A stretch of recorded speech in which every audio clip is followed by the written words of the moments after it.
So what we have on the bench today is a Zenith console tone radio, and I believe it's the H511. Whenever you start on one of these things, I picked up a bunch of All-American 5 radios when I was on vacation this summer. Whenever you start on these, it's best to have a plan, but my plan was immediately dashed because when I took this radio apart, I noticed that the on-off volume switch was not turning on and off. So the first order of business and the tough deal here, this potentiometer that has a on-off switch that switches the AC voltage on in the radio, the on-off switch was open regardless of whether you turned it on or turned it off. This turns into a bit of a problem because you can't buy these really that have this long shaft on them like this.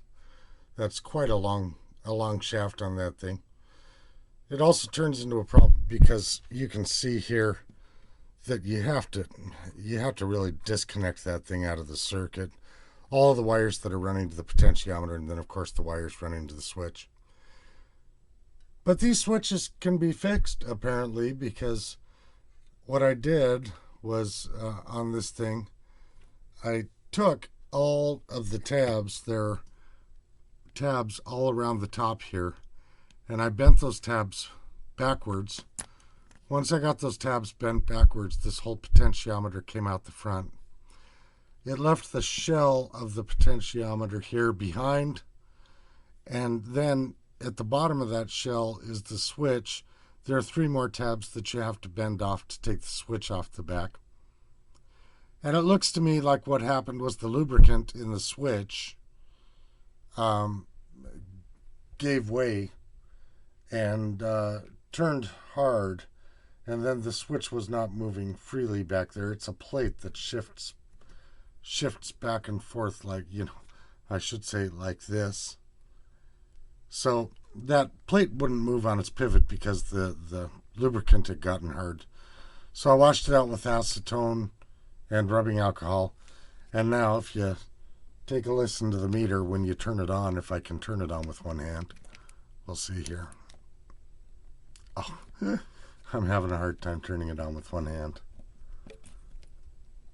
Oh, for gosh sakes. Well.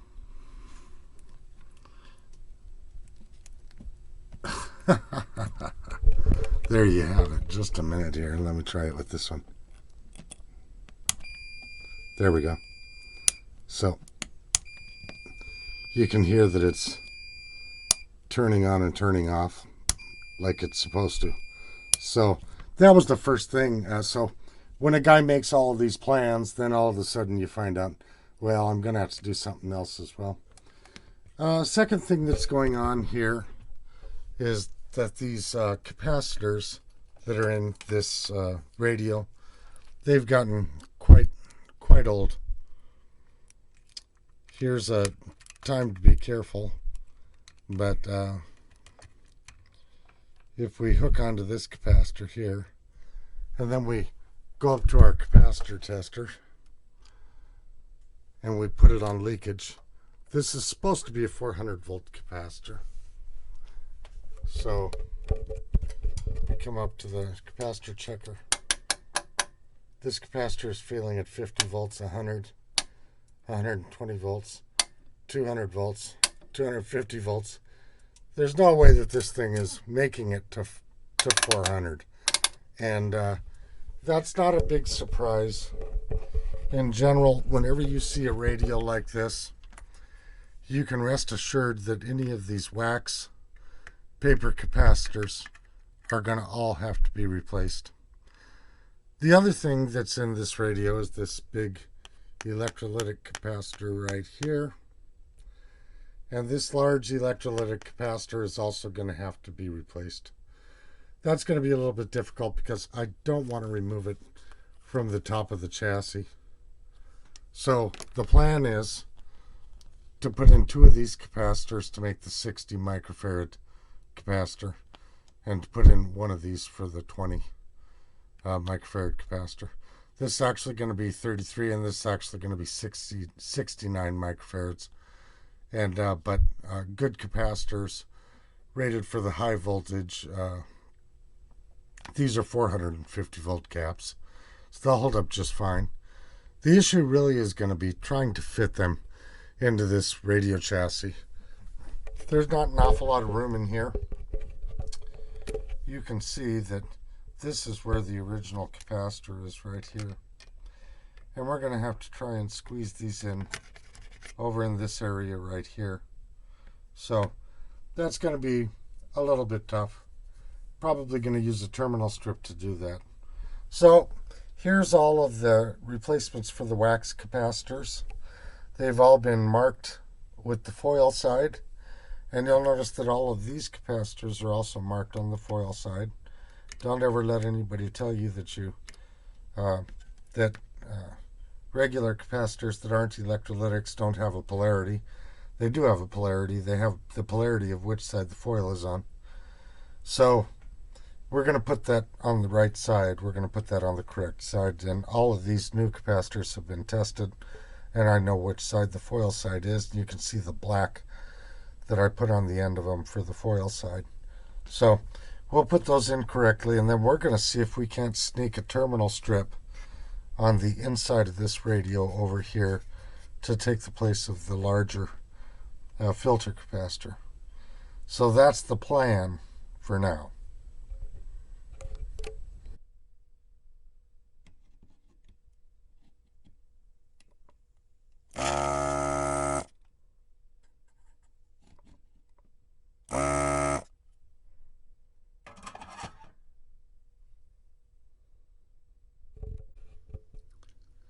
Okay, so here's one down.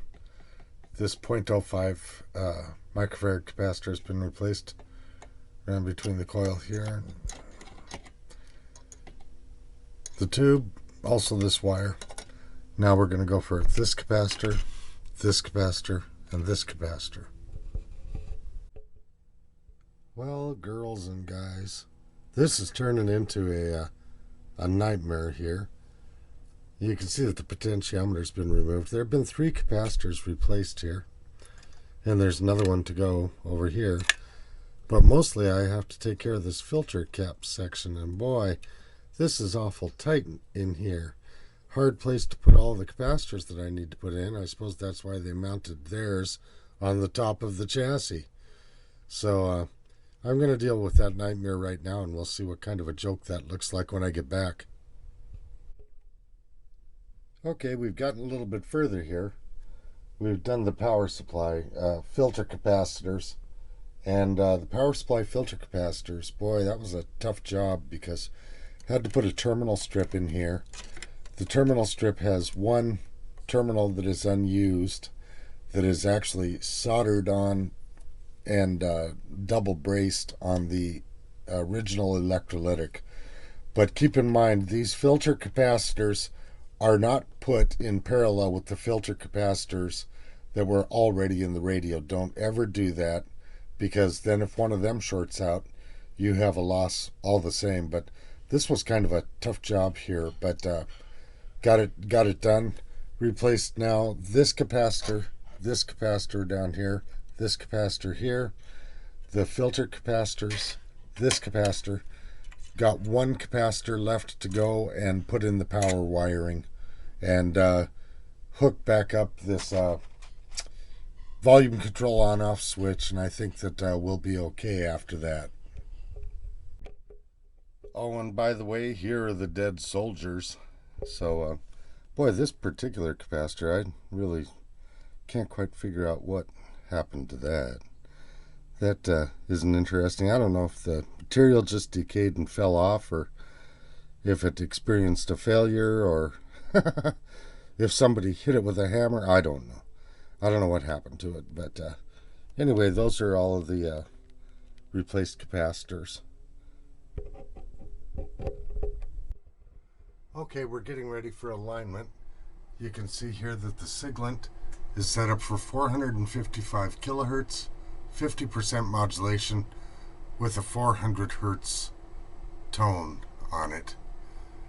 So that's what we're going to feed in right here through a capacitor to the top of the variable capacitor here. And then we've got this HP410B. It's hooked up to the AGC line via this line coming out that I've temporarily soldered on the bottom of the chassis. Both of the grounds are hooked up to B-, which is different than hooking up to the chassis, and you want to be careful that you do it exactly that way. What we're going to do is we're going to come in with this little tool here, and we're going to put this thing down in these cans, and I think that that's the bigger end. We're going to put it down in these cans. There are two slugs, one on top, then I'll go all the way through down to the one on the bottom. And we'll adjust the top one here first, the bottom one, then the top one here, and the bottom one here. So that's what's coming up here. Okay, so we're going to start the IF alignment on this radio. And what we're looking at is we're looking at the negative automatic gain control voltage. I've got a little wire soldered on the inside of the radio for that. And I've got my Hewlett Packard 410B hooked up to it because it just does a great job of not loading things. So we're going to start with the top slug here, and we're going to try and maximize that reading right there.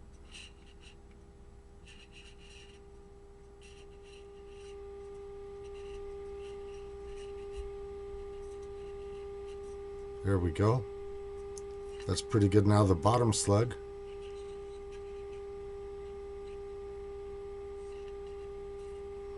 Now we'll move over to this next IF transformer here.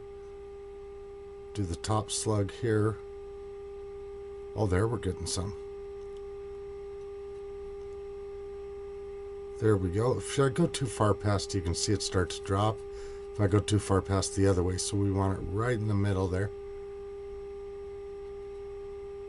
Maximum. Now, let's try the bottom slug here. It's a little bit harder to turn.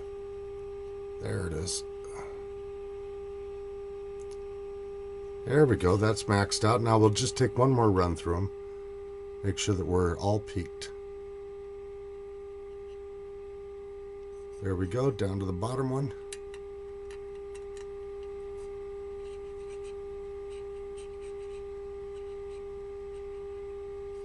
There we go. Try and pull it out without hitting it. One more shot at the top one over here. Well, I think we're about as good as we're going to get here. There we go. And that completes the IF alignment of that radio. And so, nice 400 cycle turn. By the way, you do that alignment with the tuning capacitor fully meshed, meaning all of the plates are exactly on top of each other. And again, with the signal generator set to 455 kilohertz, 50% modulation with a 400 cycle tone on top of it. So that'll complete the IF alignment for the radio. Okay, so the rebuild of this thing is complete with an IF alignment. We replaced this capacitor. We replaced these power supply capacitors, and that being the big filter cap that's on top, not by putting them in parallel with the bad filter that's in there, by keeping them isolated from that. Replaced this capacitor. There's one more of those underneath of here.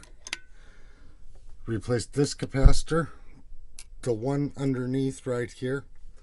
This capacitor, this 470K resistor for the grid bias on the 50L6. And then last and most importantly, we wired the power on this radio so that the chassis couldn't be energized. And that's a thing with the All-American 5s. There's lots of information out there on it, but try and make your radio safe, because these are a dangerous radio. Back in the olden days, everybody knew that you don't put your hand in the back of a tube radio, but Nowadays, you have to warn people not to drink battery acid, so you want to make this safe, and this chassis is now safe.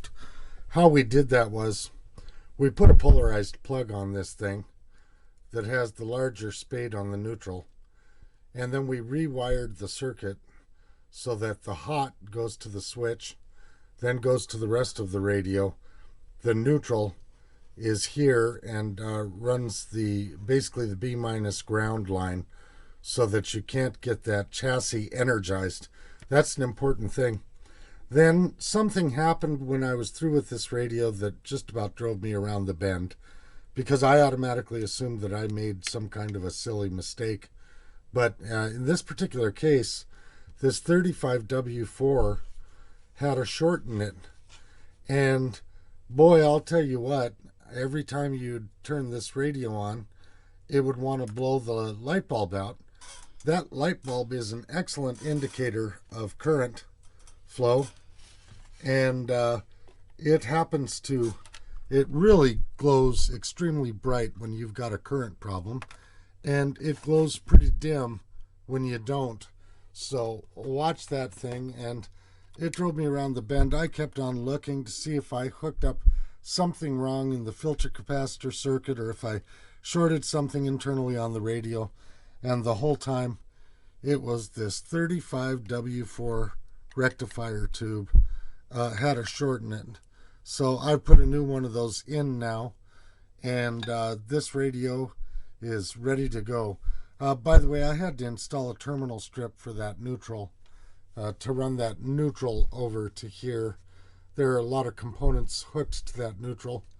You can see this capacitor here, this capacitor here. You've got a resistor here, another capacitor here. You've got a resistor here. So lots of stuff hooked to that neutral line, and you can't just leave that out in space. So that was the object of putting in this terminal strip right here, that, by the way, is not grounded. You'll notice that the ground spade has no wires on it, and here's the neutral line right here. So that will complete this up until we get it into the cabinet and give it a good listen. The first 15 minutes trying to get all the Zoom stuff working. Yeah. Bookship already knows your group. It knows all the people, and so you hit the video icon, and that's all there is to it. You tap that button, and you're into a video. Asisten a una iglesia.